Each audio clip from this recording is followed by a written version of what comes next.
Thank you all for joining us here at I-80 Sports, where today the Stanley Cup Finals in 2025 is about to begin, and we're here to reflect on the conference finals that we just watched, as well as preview and predict the Stanley Cup rematch between the Edmonton Oilers and the Florida Panthers. Guys, thank you for joining us here again at I-80 Sports.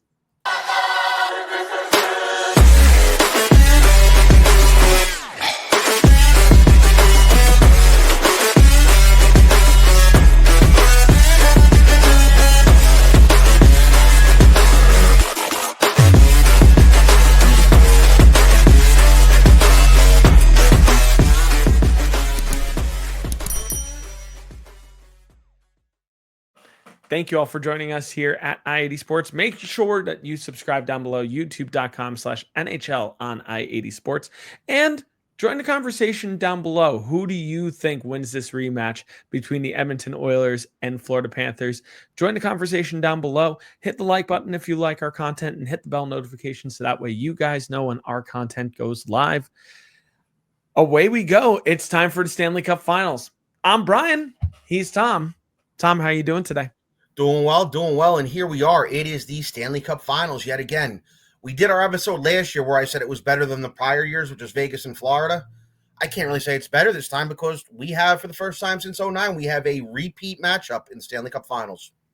Yeah, and I know that there are going to be some people that say like, oh, this isn't the rematch matchup that I wanted, which I don't get because we got all the way to Game 7 last year of a fantastic Stanley Cup and well-played Stanley Cup last year. And I said it back last year that I would see that matchup again, and I'm glad that we're getting it again. And we might have a different prediction this time around as well. But before we get to the Stanley Cup Finals, we got to reflect a little bit on what happened in the Eastern and Western Conference Finals. So when we last left you guys, we were previewing the Eastern Conference Final matchup of the Florida Panthers versus the Carolina Hurricane, and the Western Conference Final matchup of the Dallas Stars versus the Edmonton Oilers. And I had predicted that we were going to get the Stanley Cup rematch between Florida and Edmonton, and I was right. The only thing I'm slightly salty about with the Eastern Conference Final is I predicted that this was going to be a sweep by Florida, that it was going to be a 4-game sweep, but Carolina had to win a pointless Game 4 and then losing Game 5. So Florida won in 5, 4-1, which ruined my prediction. But come on, it was a slaughter no matter what. So it was fun to watch, unless you're a Carolina fan, which single tier. But Western Conference Final, we actually had something kind of similar happen. The Edmonton Oilers won in 5 games, surprisingly, against Dallas. I really thought that this matchup was going to go the distance, maybe 6 or 7 games. And we had a lot of surprises go on in that particular series, which we'll talk and digest about, especially one particular thing that happened in Game 5 that we'll talk about in just a little bit as well. But before we even get there, Tom, just immediate reactions here. What were your thoughts on the Eastern Conference Final and the Western Conference Final, respectively? And did anything stick out to you? Did anything impress you? Did anything surprise you? I mean, it's status quo with both the teams that lost. Now, I picked Florida in the East to win it in 6. It almost became that way when Carolina was up 2-0 in Game 5. Florida clawed back and won. It's the same thing yet again. It's Carolina, great regular season team, wins around every year, sometimes wins 2. But when it matters and they go up against a little bit of superior competition, whether that competition has better goaltending like the Rangers did last year, and I guess you could say like the Panthers do this year, has better top 6 personnel. Just a lot of times, Carolina's a deep team. But if a certain personnel on another team, on their opponent, is either better goaltending, better top 6, it never seems to work. And yet again, it didn't work this year with Carolina. A lot of people had Carolina pegged out of the playoffs this year. I didn't have that, but I pegged them to take a step back. They didn't. They had a fairly respectable season. They probably should have won the division. Nobody saw Washington coming out of nowhere and doing what they did. But they took care of Washington in round 2 like I thought. But it's the same old thing. It's that same old San Jose Sharks-esque 2010s type of mentality here. Great regular season team, always in the mix. But when the game is on the line, when it comes down to the big moments, and when they need somebody to do something, there just always seems to be a superior opponent. And that's what happened here. They weren't even in this series. They lost the first 2 games by an aggregate score of 10-2. Got blown out down in Florida in game 3. We all thought it'd be over in 4. It's a gentleman's sweep. They won 3-0. They showed a little bit of fight in the 5th game. Just didn't happen. But was anybody surprised with Carolina? Did anybody think that they were going to take Florida?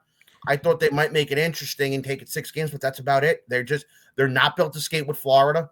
They were, a couple of years ago, it was more of an upset. This year, it was not.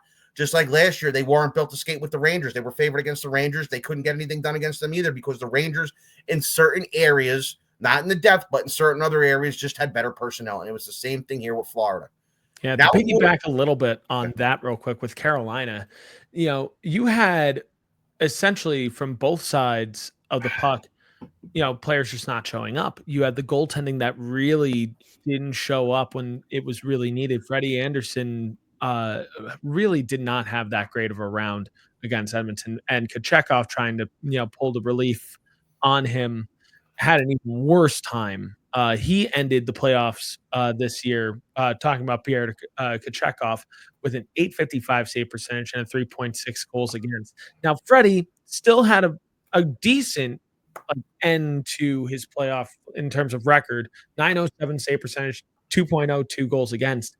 But when you realize that save percentage was above .920 and a goals against that was below 2, that's a rough way to kind of end this particular series. But then you also just look at the record, not the record, you look at the scores of these games, and they were blowbacks against Florida. Game 1, they lose 5-2. Game 2, they lose 5-0. Game 3, they lose 6-2. So all in that span of time, they were outscored 16-4 in those first 3 games. Offense didn't show up. Defense didn't show up. And where they didn't show up, Florida really showed up and showed out. And we'll get to Florida in a little bit and talk about them. We'll have plenty of time to talk about Florida right now, but this is more so reflecting on Carolina. They did come back and win 3-0 in that shutout win for game 4. Great.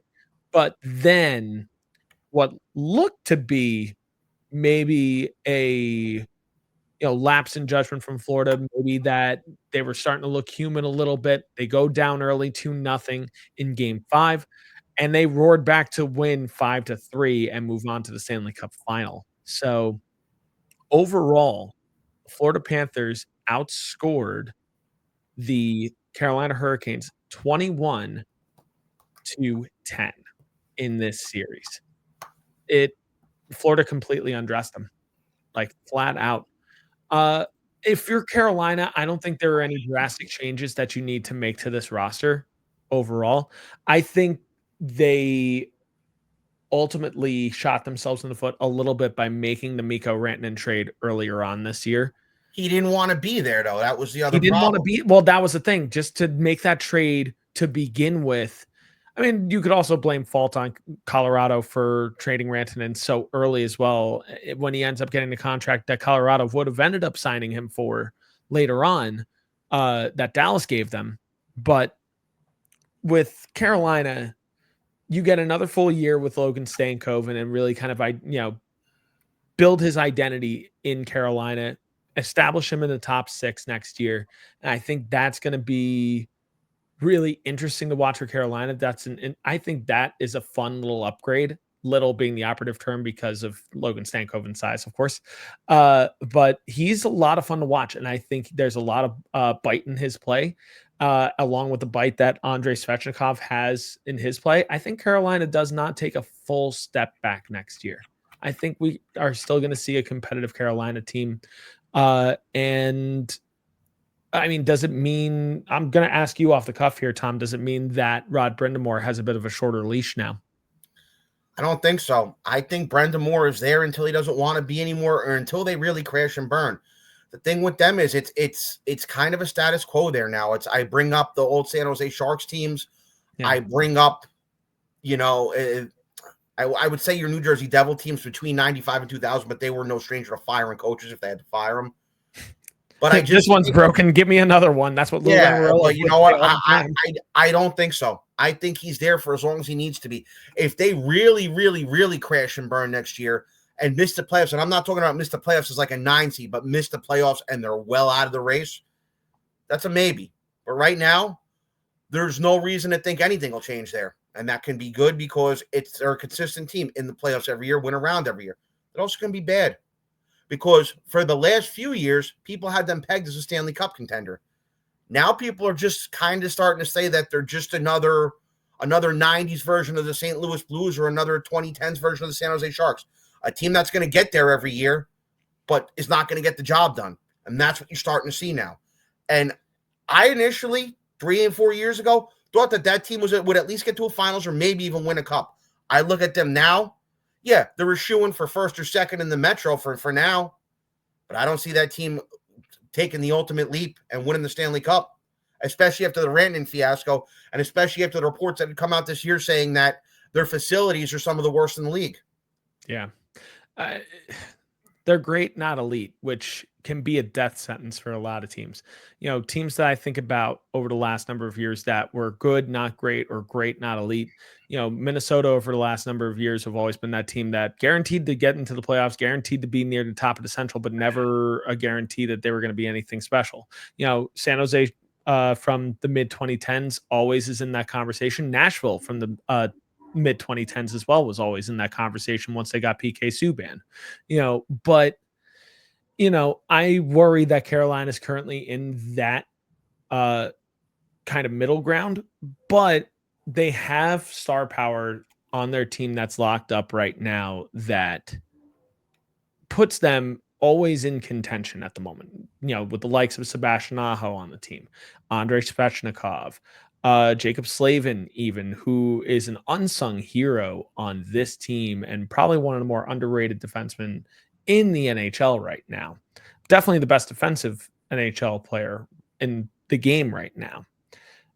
You do have to kind of combat with the fact that Brent Burns isn't getting any younger and that you're going to need to replace his leadership as well as his presence on the ice. And that is harder to do in today's modern game.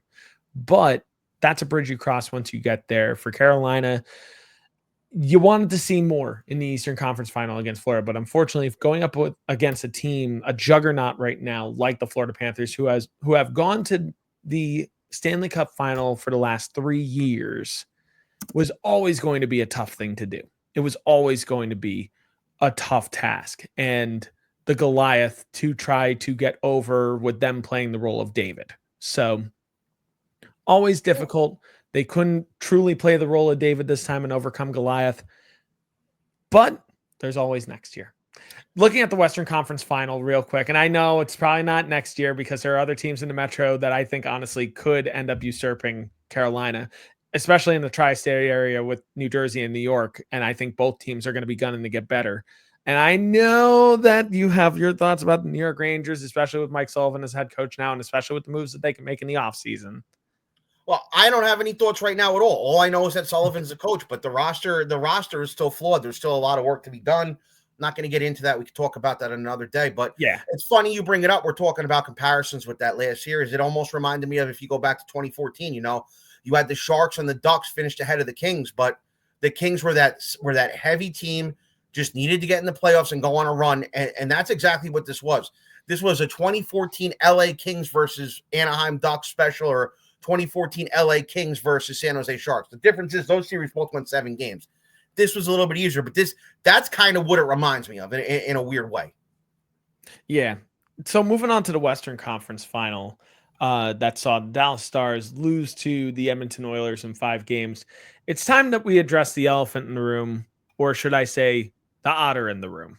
I like that little change there. But anyway, a lot to kind of dissect here. And I know that we can talk a lot about, Dallas and some of the choices that they made and the choices that head coach Pete DeBoer made. But obviously we need to dissect first the bold decision that head coach Pete DeBoer made at the very beginning of Game 5 after Jake Ottinger let in 2 goals on the first 2 shots of the game, pulling him from the game. And there seemed to be some really awkward tension between both of them, especially coming out for the second period for cameras that caught Jake Ottinger and Pete DeBoer kind of awkwardly not, addressing each other after Pete DeBoer's, fist bump line coming out for the second period. And even the comments that were made by Pete DeBoer and comments that were made since by Jake Ottinger on exit day, there's a lot to kind of talk about here. A lot of people drawing comparisons to the Patrick Waugh situation from the mid 90s when he was still with the Montreal Canadiens in that infamous time that he was left for dead, giving up 9 goals in one game.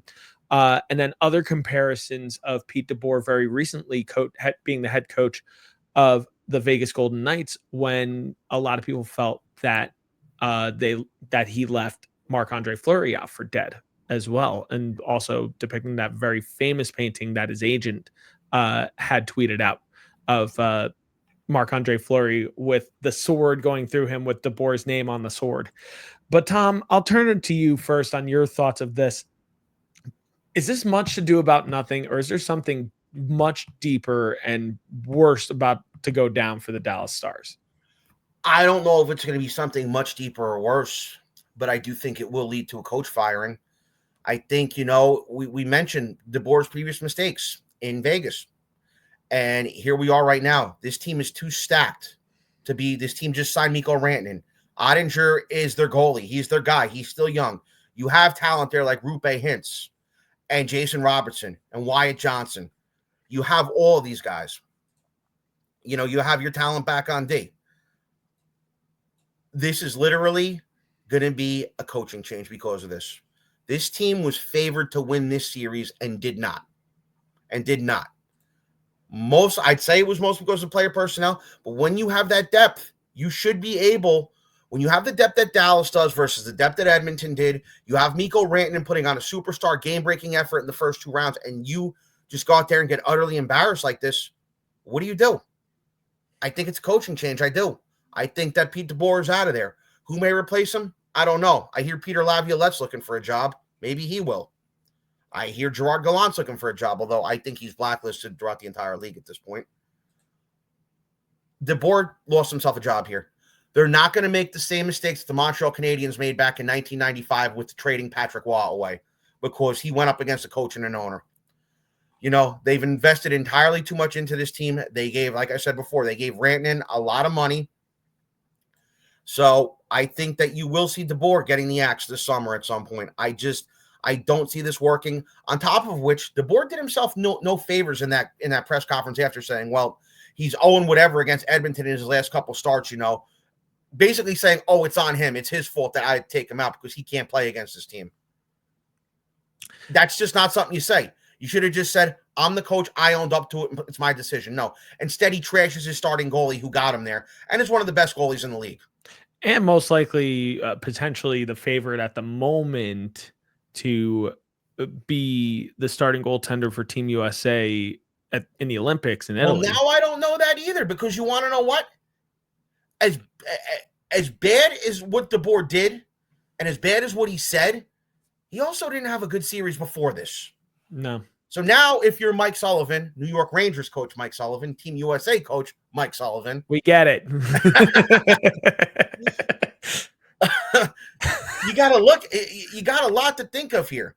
On top of which, and I don't mean to go straight off topic, if you look at that group we have for the Olympics next year, that's not going to help him either if he can't make a decision. We have 3 easy opponents in the round robin: Latvia, Germany, Denmark. Should all be wins. Does he do what Herb Brooks did back in 2002, where Herb Brooks gave Mike Dunham the start against the Finns, Tom Barrasso the start against Belarus, and Mike Richter start against the Russians? Difference with that back then was it was everybody's understanding that Mike Richter was the number 1 guy come the medal round. You don't have that luxury this time. And now you have 2 very uncertain goalies who have great numbers in the regular season, but when the game is on the line, can you trust them to make that big save? We go back to what Hellebuck did in the 4 Nations, and now we go to this playoff series with Ottinger. Ottinger did lose his start in 4 Nations, but the game didn't mean anything. The game meant nothing against Sweden. So now it really is. It's a weird situation for Sullivan to make, and we have to see how it plays out. But now, knowing that neither one of these guys can perform in the big time in the playoffs is a little head scratching. It's head scratching, but one thing that should be said and stated as well. Yeah, Ottinger did not have the best round against Edmonton, but so did the rest of the offense. Yeah, okay, so Dallas wins game 1, 6-3. After that, Edmonton outscored Dallas 19-4. Or sorry, 19-5 in the remaining, what was it, 4 games after that. So 19-5. So yeah, Ottinger didn't show up. The offense didn't show up either. Mikko Rantanen cooled off significantly in the last 4 games of that series, mostly because Edmonton solved him and figured him out. And I said he was the key in our last episode. I said that the issues with Dallas over the years was they didn't have that big time game breaker on their team. I thought they finally had him. He didn't show up. Yeah. Now you got some question marks for Dallas going into the offseason. I mean, does this lead to Pete DeBoer getting fired? Does this lead to something else with Jake Ottinger? What about Jamie Benn in the offseason, who's going to be a free agent, who is also the captain of your team? You know, if he decides that he wants the money that's still owed to him and wants to keep getting paid, does he go elsewhere? Well, I'll predict what I think. Ottinger's not going anywhere. I don't see a Patrick Waugh scenario here, a Marc-Andre Fleury situation. Nah. The easiest decision that you can make is you fire Pete DeBoer, because at this point, he's taken you to Western Conference Finals twice and has lost both times against Edmonton and has had no solution for the Edmonton Oilers. So you bring in a guy that can figure it out at that point. And Pete DeBoer, and this is not me as a Devils fan remembering Pete DeBoer as the head coach of New Jersey Devils when the Devils went to the finals in 2012 against the LA Kings. Pete DeBoer is a coach who is very good, and he knows how to bring the best out of his team, but he also knows how to run himself out of a job eventually, which a lot of coaches, get hired to get fired. But with him specifically, he's very good at making a team hyper competitive quickly, but never to get over the hump. It always feels like his teams get to the Eastern or Western Conference Final, get to the Stanley Cup, and then nothing. Just nothing else from there. Maybe it's just that he hasn't found the right lineup yet. Maybe he hasn't found the right chemistry with a particular team. I don't know what it might be. There's no denying that he's a very good coach. However, the decisions that he makes in the playoffs, it feels just like brain farts all of a sudden. Just like all of a sudden, just blunders that he makes, but then doesn't fully take the accountability of, you know what? That's on me. That was my decision to make. I messed up. But then whose fault is it? So I think Dallas is going to need to figure that out. If you ask me, I don't think Jamie Benn is honestly going to go anywhere. I think he's going to, take a hometown discount to stay with Dallas and stick with the Dallas Stars going forward, especially because in terms of like Jamie Benn with, his age, with what he currently brings to the table for the Dallas Stars, which I'm actually trying to load that right now. It's just doesn't want to load. There we go. So with Jamie Benn, currently, right now, he's 35 years old, which makes him eligible for those smaller contracts, those 1 to 2 year for like a couple $1 million kind of deals. And I think honestly would be a great deal for Dallas to make. He had 49 points in 80 games during the regular season, during the Stanley Cup playoffs. Yeah, 3 points in 18 games. But you also add into the fact that in times where he had to take the face off, he was about 45% on the face off, laying out 66 hits during the playoffs as well. I think Jamie Benn's worth bringing back for the bottom six and still part of that leadership core. He's still the captain of the team ultimately. And I think he's the right guy to hopefully get Dallas over the hump leadership wise. So I think you got to kind of commit to him for the next few years. If he can go for the next few years also. Dallas will be back though, because again, they're a team that doesn't really need to make any real big drastic changes. There's really nothing different that I would do for Dallas going forward. Maybe a head coaching change, bring the guy that you want in, and otherwise just fill out the rest of your roster with any guys you lose. Yeah, I mean, and what they got going for them too, unlike Carolina, is the rest of that division is trending downward. Colorado's got their own problems right now. I think that Winnipeg this year, this was the same thing as Washington with Winnipeg. I think that this was a smoke and mirrors year for Winnipeg, and they're really going to come back down to earth next year. I really do think that that's Dallas's division to lose next year. They'll win the division.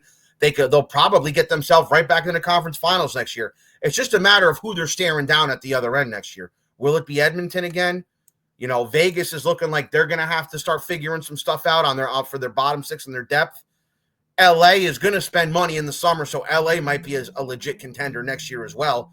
But the West as a whole next year is probably going to take a step back, so they don't have much to worry about. It's just a matter of you got to get the job done. It's akin to the same thing with those Washington Capital teams back from the Ovechkin teams. Every year, first place, every year they get to the playoffs, and every year when you think they're going to take it, they don't until they finally did. And I think that's the situation they have, whereas Carolina might not be considered a contender anymore. I still think Dallas is very much a contender. It's just a matter of when are they going to put it all together. Yeah, and for Dallas, I think give them an offseason where they make the smaller minor moves. They've got their core in place. Stay healthy for the regular season. You know, hopefully nothing drastic happens at the Olympics where we see any kind of major injuries to those top players. And we could be talking about Dallas in the Western Conference Final again next year, or even being a Stanley Cup favorite again next year. There is a distinct possibility of that. But I will be curious to see what they do with Pete DeBoer. Do they bring him back next year, especially after this press conference that he gave? It's going to be an interesting summer for them in that regard. But I think with that being said, it's time that we talk about the two teams that we haven't really talked about yet. And that's previewing the Stanley Cup final between the Edmonton Oilers and the Florida Panthers, which, in case you were not aware, this is a rematch of last year's Stanley Cup final between the Edmonton Oilers and Florida Panthers. The last time that we saw a rematch of the Stanley Cup was in 2008 and 2009 between the Pittsburgh Penguins and the Detroit Red Wings. In 2008, the Detroit Red Wings beat the Pittsburgh Penguins, and in 2009, the Pittsburgh Penguins ended up getting their revenge against the Detroit Red Wings and won the Stanley Cup that year, and it was Sidney Crosby's first Stanley Cup win. Do we possibly see the same result here with Edmonton finally getting the win and Connor McDavid winning his first Stanley Cup? Because we always see those comparisons between Connor McDavid and Sidney Crosby. So let's see what happens here. Just kick things off real quick. I thought we could talk a little bit about comparing these lineups back and forth, what better way to compare these lineups than to look at daily faceoff like we've done in the past and just see what these lineups look like. I just need to change our assets here real quick. And there we go. So we're looking at the Florida Panthers first here. And again, there are changes that head coach Paul Maurice could make when considering the matchup against the Edmonton Oilers. But I would be willing to bet that this is probably going to be the lineup that we end up seeing. So on the first line, you've got Evan Rodriguez with Alexander Barkov and Sam Reinhart. On the second line, Carter Verhaeghe, Sam Bennett, and Matt Tkachuk, which has been a fantastic line. Speaking of fantastic lines, Eetu Luostarinen, Anton Lundell, and Brad Marchand are on the third line, one of the more potent third lines that I think I have seen in quite some time. And the fourth line of AJ Greer, Tomasz Nosek, and Jonah Gadjevich. Yeesh, my bad, my pronunciation. Looking at the defensive pairings, on the first defensive pairing, Gustav Forsling with Aaron Ekblad, Dmitry Kulikov with Seth Jones is the second pairing, and Nate Schmidt with Nico Mikkola is the third pairing. And in between the pipes for the Florida Panthers, you have Sergei Bobrovsky in the starter's net with Vitek Vanacek there as an emergency backup if Bobrovsky were to get injured or anything were to happen. Now, it does list right now that Eetu Luostarinen is day-to-day, but I don't think it's anything to worry about, anything to head scratch about. I think all is going to be well there. Now, looking on the other side of the ice at the Edmonton Oilers, looking on the first line here, and things are going to change a little bit. I think it was announced a few days ago that top six forward Zach Hyman had surgery, and he's going to be out for the rest of the Stanley Cup playoffs. So that's a huge blow to the Edmonton Oilers. But it seems like they may have a steady person to fill in for him. But we're going to talk about that in just a little bit. On the first line, we've got Ryan Nugent-Hopkins with Connor McDavid and Corey Perry. On the second line, we've got Evander Kane with Leon Draisaitl and Kasperi Kapanen. On the third line, Vasily Podkolzin with Matthias Janmark and Victor Arvidsson. And on the fourth line, which I like this fourth line, Jeff Skinner with Adam Henrique and Trent Frederick. So replacing Zach Hyman in this lineup is actually Jeff Skinner from what it seems like right now. Jeff Skinner filling out on the fourth line to pair with Adam Henrique and Trent Frederick. After Jeff Skinner has only, I believe, played like 1 or 2 games in the entire Stanley Cup playoffs this year so far, which is only 2 games of his career. But anyway, looking at the defense, Matthias Ekholm with Evan Bouchard on the first pairing. Second pairing is Darnell Nurse with Brett Kulak. And on the third pairing, which might be, I think, one of the better defensive pairings when looking at both the Florida Panthers and Edmonton Oilers, Jake Wallman and John Klingberg, who I think both guys are not getting enough credit. I said it last round, and I'm still maintaining that this round. Both guys need more credit in regards to their play in the Stanley Cup playoffs. Now, in goal right now for the Edmonton Oilers, it's Stuart Skinner with Calvin Pickard back and backing him up as well. Interesting to note here that Connor Brown is currently day-to-day. We could see him slot back into the lineup to replace a few different guys in this lineup.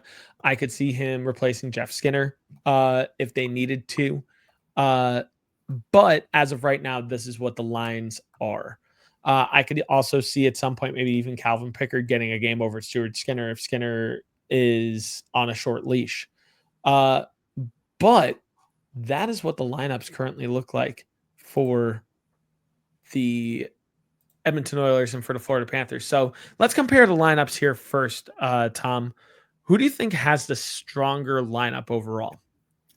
I mean, on paper, you would probably have to say Florida. If you compare it, side by side, I'd say, I love Edmonton's fourth line like you do. But the second and third lines, the second and third lines outside of Draisaitl for Edmonton, the second and third lines in my eyes are better. For Hagee and Tkachuk flanking Bennett, Luosterainen and Marchand flanking Lundell versus take Draisaitl out. You have Podkolzin, Janmark, and Arvidsson, Kane, Draisaitl, and Kapanen. Florida's second and third lines, I feel like, are a mile ahead of Edmonton's. You go to the first line, I would give it to Edmonton, even without Hyman being there. You have RNH, McDavid, and Perry versus Rodriguez, Barkov, and Reinhart. I still give it to Edmonton on that one. I'd say on D, to go back and look, Ekholm and Bouchard. Bouchard's a great defenseman. Kulikov and Jones versus Nurse and Kulak. I would say Florida's second pair is maybe a little bit better. And the third pair, Wallman and Klingberg versus Schmidt and Mikkola. I would even not give the nod to Florida the way Mikkola's been playing, but you could say that's fairly even as well. It's the middle two, and goaltending, I would also give the nod to Florida. But all in all, I'd still say it's fairly even with a small nod to Florida, just because Florida won last year and they've been there before. And they've been maybe a little more dominant than Edmonton has. Yeah. I mean, for me, if you ask me in terms of like stronger lineup, I think looking at the top lines for Florida and Edmonton, honestly, you have Connor McDavid on that top line. I think you have to give the nod to the Edmonton Oilers in terms of like top line. The combination of Ryan Nugent-Hopkins, Connor McDavid, and Corey Perry has really worked. Corey Perry has 7 goals in the Stanley Cup playoffs so far. And I think he's really worked well when playing alongside the talent level of Ryan Nugent-Hopkins and Connor McDavid. Second line, Evander Kane, Leon Draisaitl, Kasperi Kapanen versus Carter Verhaeghe, Sam Bennett, and Matt Tkachuk. I think that's a push in my mind. I think that is a true push. I think both lines have been very good this year, and I think are pretty evenly matched. Third line, Florida's third line, Eetu Luostarinen and Anton Lundell, Brad Marchand versus Vasily Podkolzin, Matthias Janmark, Victor Arvidsson. 2 lines with 2 totally different identities, if you ask me. I think Florida is more of a scoring third line, and Edmonton's third line is more of a wear you down and kind of hit you hard and play good, sound defensive hockey. I give it to Florida just because that offensive firepower from Listerine and Lundell and Marchand has been deadly this year. I'll be interested to see if they match up Podkolzin, Janmark, and Arvidsson against that line. And then looking at the fourth line, Edmonton, Jeff Skinner, Adam Henrique, and Trent Frederick versus Florida's of AJ Greer, Tomas Nosek, and Jonah Gadjevich. I think I give it to Edmonton here. Even if you slot in Connor Brown in that pairing as well, I think I give this one to Edmonton. I think Edmonton has kind of the clear advantage on the fourth line. Defensive pairings, Matthias Ekholm and Evan Bouchard versus Gustav Forsling and Aaron Ekblad. I think that's a push as well. I think if you really put the pressure to me of like saying like, no, you've got to say someone, I think I actually might say, because of balance, I might say Florida, just because I think Forsling and Ekblad is a stronger pairing than Ekholm and Bouchard. Second pairing, Darnell Nurse and Brett Kulak versus, I'm actually already blanking on what Florida's second pairing is, Dmitry Kulikov and Seth Jones. I think that's a true push also. I think Kulikov and Jones is a strong second pairing. I think that Nurse and Kulak is a strong pairing as well. Third pairing, though, Jake Wallman and John Klingberg versus Nate Schmidt and Nico Mikula. Clear winner here to me is Edmonton. I think that Wallman and Klingberg have been very, very, very good in the Stanley Cup playoffs this year in general. But then in between the pipes, there's no question about it. Florida has the clear advantage with Sergei Bobrovsky in net. But let's look at a little bit here real quick of some stats currently at the moment, which actually I'm going to need to change up some assets really quick. And I'm going to actually pull up Hockey Reference real quick. So Hockey Reference is what my go-to when it comes to looking at stats overall throughout the NHL season and throughout the Stanley Cup playoffs. We're going to start here with the Edmonton Oilers. So some stats that really jump out to me. Looking specifically, you can toggle between the regular season stats, but we want the playoff stats right now. That's what matter most at the moment. So looking at playoff stats, I mean, you have between Connor McDavid and Leon Draisaitl 51 points in 32 games between both of them. So Connor McDavid, 26 points in 16 games. Leon Draisaitl, 25 points in 16 games as well. Ryan Nugent-Hopkins has also been pulling up the rear as well with 18 points in 16 games. Evan Bouchard as a defenseman, 17 points in 16 games with 6 goals to also round that out too. Evander Kane has had a decent playoff as well, 11 points in 15 games. But now you have to replace the production of Zach Hyman, who had 11 points in 15 games as well. One person that has been replacing it little by little has been Corey Perry. 7 goals in 16 games, as I had stated before. He has made quite the impact for a guy at his age. Connor Brown, almost certainly, if he's good to go, he's going to be a guy that I think Edmonton really wants to get back into the lineup and get those 5 goals back in the lineup. But one thing that kind of sticks out to me is they've been getting scoring from many areas. That's the one thing that Edmonton really has been doing. They've taken the lineup that they have with the flaws that they have in their lineup, and they're producing. 6 goals by Connor McDavid, 7 goals by Leon Draisaitl, 5 goals by Ryan Nugent-Hopkins, 6 goals by Evan Bouchard, 5 goals by Evander Kane, 7 goals by Corey Perry, 5 goals by Connor Brown, 4 goals by Adam Henrique.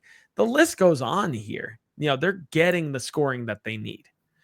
In between the pipes, we're getting steady play from Stuart Skinner as well. 904 save percentage, 2.53 goals against. But then we look on the side of the Florida Panthers as we scroll up here and we move on over to the Florida Panthers. We look down at those playoff stats for them, and they're getting a pretty even spread of scoring as well when looking across the lineup. Sure, it isn't the same firepower as Connor McDavid and Leon Draisaitl, both over the 20-point mark, will most likely be over the 30-point mark at the end of the Stanley Cup Finals. But you have instead 10 guys in double digits in points. something that the Edmonton Oilers did not have. Your double-digit guys right now are Alexander Barkov with 17 points, Sam Bennett with 16 points, probably the hottest free agent after this offseason as well. 16 points for Matt Tkachuk, 14 points for Carter Verhaeghe, 14 points for Brad Marchand, 13 points for Sam Reinhart, and that's with missing 2 games as well. Eetu Luostarinen with 13 points, Anton Lundell with 12 points, Aaron Ekblad with 11 points, who will probably be one of the hotter defensive free agents after this year as well, and Evan Rodriguez with 11 points too. But it doesn't end there. They're getting consistency in scoring as well. Like I mentioned with the Edmonton Oilers, you have the leading goal scorer of the Stanley Cup playoffs right now in Sam Bennett with 10 goals. You also have Alexander Barkov and Carter Verhaeghe with 6 goals. You also have Matt Tkachuk and Anton Lundell with 5 goals. You got a couple guys with 4 goals. That's Brad Marchand, Sam Reinhart, and Eetu Luostarinen. And you also have a few guys with 3 goals, which are Aaron Ekblad, Nate Schmidt, Seth Jones, and Nico Mikkola. So your defense has also been stepping up and scoring goals as well. In between the pipes and looking at what has been done throughout the Stanley Cup playoffs, Sergei Bobrovsky having another decent Stanley Cup playoff run. A 912 save percentage, a 2.11 goals against average. He has been at the top of his game for sure. Tom, when looking at these stats in your mind, anything jump out to you?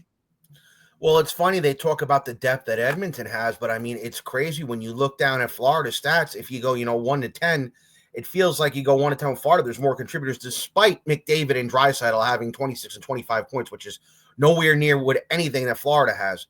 But you go down the roster with Edmonton, and you start getting past Corey Perry, and it's 8.6.5 points. Everybody has a contribution, yes, but I mean, you look at Florida.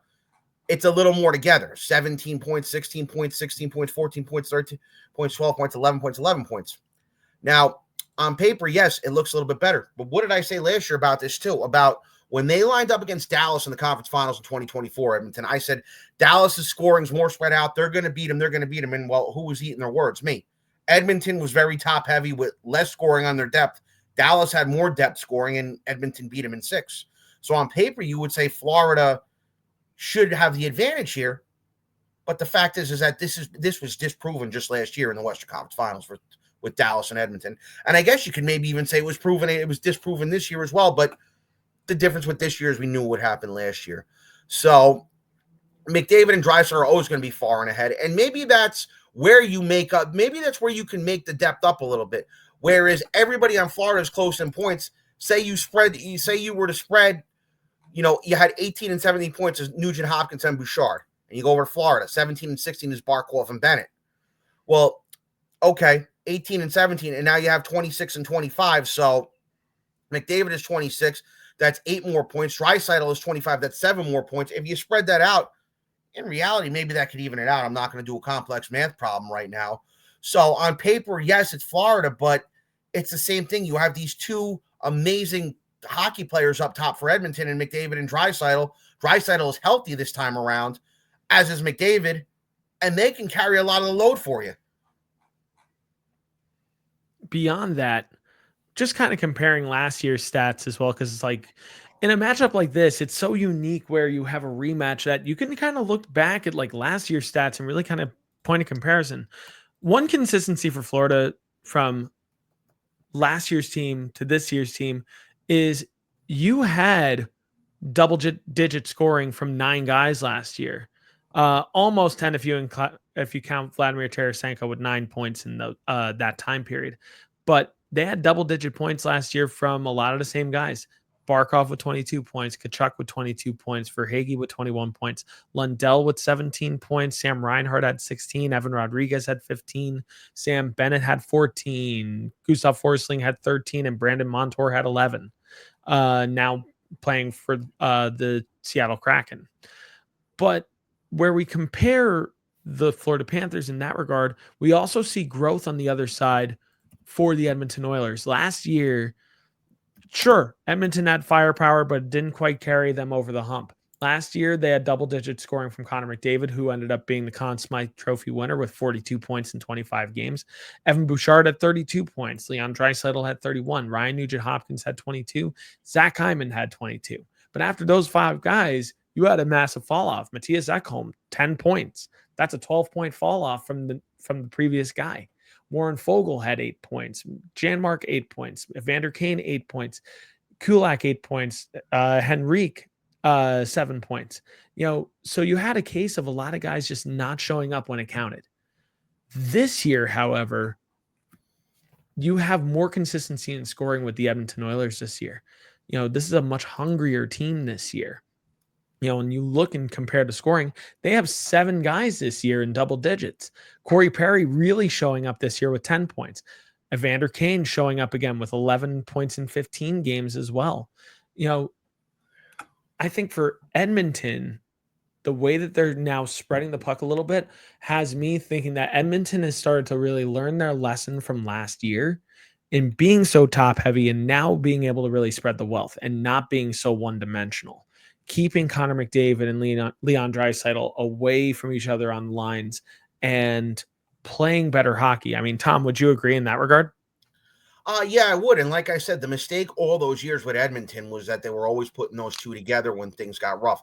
They did do it a couple times this year, but they are trying to shy away from it. And it's understandable why you want to do that. You don't want to just have one line and try to be the mid 2000s Ottawa Senators and have one line and then not be able to rely on anybody else to do your scoring. As we have said, Hyman's a little bit of a loss here. But I think that they did learn a lot from Florida last year in terms of depth, in terms of utilizing all 4 lines, and in terms of not having to trust them, to not having to lean on McDavid and Draisaitl to try and do everything. At the same time, they're still leaning on them heavy, as you can tell by the stats on these on the breakdown right now on the score sheet. You can tell by the stats that they're still far and ahead, better than anybody else on Edmonton, and they're still leaning on them to do a lot of the work. Yeah.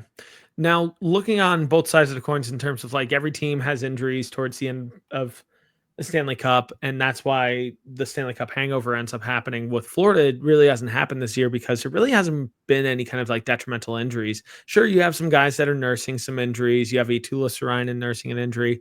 You have Brad Marchand, who is more than likely still nursing the injury from the regular season at the moment. And there's probably a laundry list that's going to come out upon the conclusion of the Stanley Cup final. But with Edmonton, you have something unique where you're going to be without one of your top scorers for this entire series in Zach Hyman. Do you think that that's an X factor in your mind with missing Zach Hyman? I think it is, but he also isn't the glue guy. He isn't the go-to guy. Corey Perry is showing up and playing for them, and he's a little bit on the older side, and I understand that. But I think that having Draisaitl healthy right now is more paramount than losing Zach Hyman. And if you flip over to the other side, it's no secret, even though you don't see anything marked next to Sam Reinhart's name, he's been playing hard a lot of these playoffs too. He's still scoring his goals, he's still doing what he needs to do. But I think having him hurt, you're going to see a little bit more as we go through these playoffs. You're going to see a little bit more that he was really more dinged up than anybody thought he was. 4 goals, 9 assists, 13 points in 15 games. That's honorable. But when you're a pure goal scorer like Sam Reinhart is, to only have 4 goals in 15 games, it's a little bit of a red flag in my head because he is their top goal scorer down in Florida. There's no doubt about that. There's no doubt about that. He's the top goal scorer they have down there. And if we just want to do a comparison to last year, he had 10 goals, 6 assists, 16 points in the playoffs last year in 24 games played. He's only got 4 goals in 15 games. With him being hurt, is anybody expecting him to go in these finals and score 6 goals? I don't see it, and I don't think it'll happen. Yeah, I think Florida's going to really be relying on the rest of that lineup to really show up. I mean, we could be on a ticking clock with Sam Bennett in Florida, knowing that they might and very well could lose in the free agency come July 1st. So I think they're really hoping that Sam Bennett continues to really pick up the pieces for Sam Reinhart in this series as well. And Sam Bennett is probably one of the biggest X factors in my mind when looking at the Florida Panthers. I think Edmonton needs to find a way to really neutralize him and get him off his game as much as they possibly can because he has been a wrecking ball for the Florida Panthers throughout the playoffs. Now, in Edmonton, you mentioned Corey Perry before. Corey Perry playing on the top line with Connor McDavid and Ryan Nugent-Hopkins, I think is going to be a real X factor here because he's your guy that you can just plant in front of the net and just let him pick up the garbage. Let Connor McDavid and Ryan Nugent-Hopkins play fetch, really work the dirty areas and just keep Corey Perry up front in front of Bobrovsky to really just try to, pick away at his game, try to find his weak spots, try to find his holes. And I think Corey Perry can easily replace the production that Zach Hyman had. Sure, he doesn't have the same finesse. He doesn't have the same level that Zach Hyman has. But Corey Perry is a gamer, and I think he is already proving that he can hang on that line. Connor Brown, if he ends up coming back in this Stanley Cup playoffs as well, I think he's going to be another guy that ends up factoring in for a few goals as well. Evander Kane also kind of picking up the pieces from last year, having a bit of a dud of a Stanley Cup playoff last year, and really showing up and showing out this year with 11 points thus far. I think he's going to really find a way to get Florida off their game and really annoy them as well. But to me, this is a much different Edmonton team than what we saw last year. Last year, I predicted Florida to win the Stanley Cup pretty handedly. Now, obviously, it went to Game 7, but I still had Florida pegged in that series. This series, I don't think it's as clear cut. I think Edmonton is really on the revenge storyline here. They're really have learned their lesson from last year. And now let's get to our prediction because this is actually kind of the perfect segue. Tom, right here and now, let's predict this. Stanley Cup Finals 2025, Edmonton Oilers versus the Florida Panthers. We've talked the numbers. We've talked the lineups. Head coaching we didn't talk about enough, but we already know what Paul Maurice is about with the Florida Panthers. We already know what Chris Knobloch is about in Edmonton. So let's predict this. Stanley Cup winner, who hoists the Stanley Cup? Okay, well, we went over all the differences between this year and last year as much as we could, whether it be stats, whether it be lineups. Obviously, the lineups are the same, but yet a little bit different. I would say Brad Marchand is an upgrade over Vladimir Tarasenko. I would definitely say that. But one major X factor we didn't really talk about here is paramount this year for the Oilers. And that X factor is home ice. The Oilers have it this year. This series is starting in Edmonton, not in Florida. The Oilers, despite the Game 3 loss last year, were pretty unstoppable on home ice. They stomped the Panthers out 8-1 in Game 4. They stomped the Panthers out 5-1 in Game 6. I think Game 3 last year was just kind of, oh, we're here and this is what we have to do, and it was shaking off the jitters.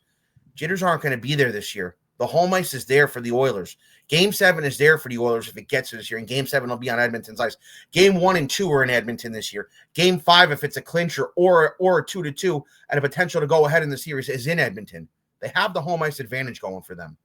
On top of which, I also wanted to bring up, it's kind of a comparison to 2009 with Detroit.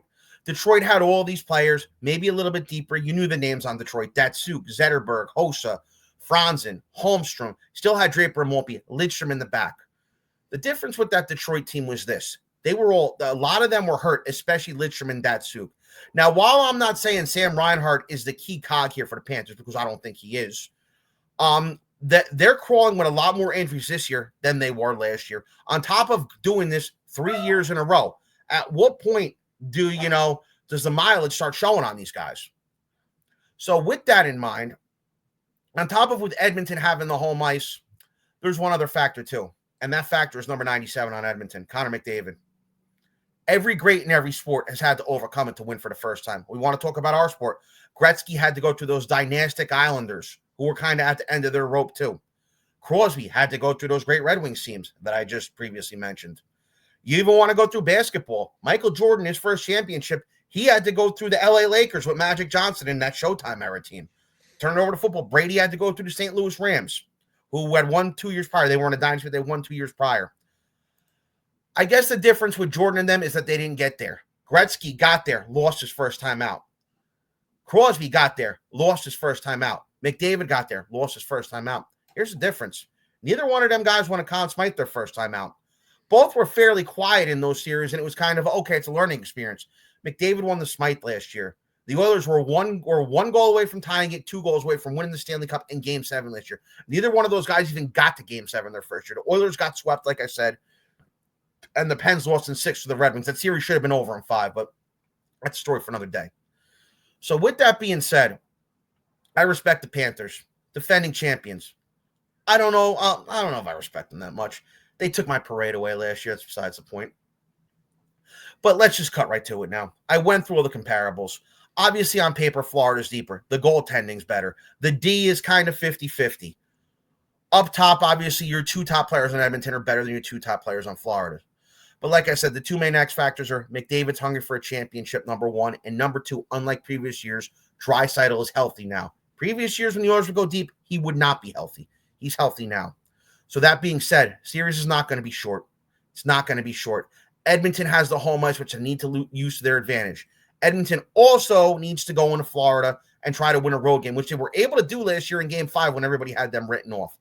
So that being said, the Stanley Cup, for the first time since 1993, and also for the first time since 1990, returns to Canada. Returns to Canada the first time since 93, returns to Edmonton for the first time since 90. Connor McDavid finally gets over the hump, wins his Stanley Cup here, wins the Conn Smythe again. Oilers win this series in 6 games. McDavid has the best year anybody could have. He led Canada at the 4 Nations, scored the winner in OT, and now is going to hopefully win his Stanley Cup in the same year. Nobody could ever say they did that.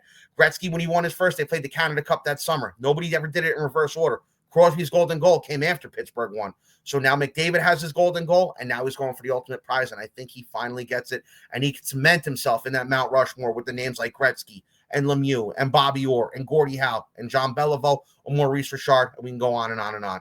But Edmonton, 6 games, Stanley Cup champions. Yeah, I think this series is going to go the distance again. I think this is going to be 6 or 7 games. But Edmonton is a much different team this year than they were last year. Florida's very similar, and that's a good thing for them. But as Tom mentioned before, home ice advantage is important here for the Stanley Cup Finals. And Edmonton having home ice where they didn't have it last year, I think is going to be a huge X factor here. And beyond that, I think that there's the motivation for Edmonton. There's the revenge factor for them. They know their enemy at this point. They know how they were beat last time. They've had a year to think about this and a year to dissect this and to analyze as much as they can and run it back in their heads of what they could do differently. Well, you get your opportunity to do differently. And well, there's a reason why I'm wearing this jersey tonight, because I'm going to say the same as Tom. For the first time since 1993, instead of an American team winning the Stanley Cup, we finally get a Canadian team hoisting the Stanley Cup. Connor McDavid, I think, is finally going to hoist his first Stanley Cup. I'm going to say Edmonton in 7. I think we get another 7-game classic, and it's going to be a lot of fun. And I think when we look back in hindsight of both of these series, last year's series and this, I think they will ultimately go down as fond memories for hockey fans down the line. Maybe not so fond memories for Rangers fans, but still, regardless. No disrespect beat to them Florida. last year. No disrespect to Florida whatsoever. They're a fantastic team, and they're going to have some question marks in the offseason with Sam Bennett and Aaron Ekblad hitting free agency and how they're going to try to replace them next year and try to stay as competitive as they already are. But that's a conversation for later on. Edmonton, I think, is the team that is finally going to take down the Florida Panthers, and it's going to be in 7 games. But, guys, as always, what do you guys think? Do you agree? Do you disagree with our takes? Let us know down below. Join the conversation. Drop a comment on what you think is going to happen in the Stanley Cup Finals. What did you also think of the conference finals as well? Let us know. Join the conversation. Hit the like button and hit the bell notification so that way you guys know when our content goes live. And subscribe down below, youtube.com/NHL on I-80 Sports. But at this time, I think it's time to stop talking and more time to start watching some hockey. I've forgotten to speak at this point because I'm just this excited for the Stanley Cup Finals. But until next time, I'm Brian. He's been Tom. This has been our Stanley Cup preview and predictions of the Stanley Cup Finals in 2025 right here at I-80 Sports.